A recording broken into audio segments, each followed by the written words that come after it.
সুপ্রিয় দর্শক, আপনারা দেখতে পাচ্ছেন বড় ভগবানপুর বনাম কাঞ্চনবাজার উচ্চ বিদ্যালয়ের মধ্যকার ফুটবল টুর্নামেন্টের ফাইনাল খেলা এবং উক্ত খেলায় উপস্থিত আছেন আমাদের সবার সুপরিচিত মারুফ ভাই। এবং খেলার এই অবস্থায় বড় ভগবানপুর 3, কাঞ্চনবাজার উচ্চ বিদ্যালয় 0। খেলা চলছে, আবারও আক্রমণ, রেফারির বাঁশি, হ্যান্ডবল।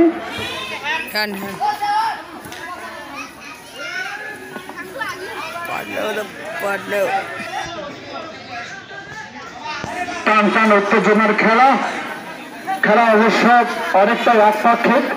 বড় ভগবানপুরের দুর্দান্ত পারফরমেন্সে কুপকাত কাঞ্চনবাজার উচ্চ বিদ্যালয়।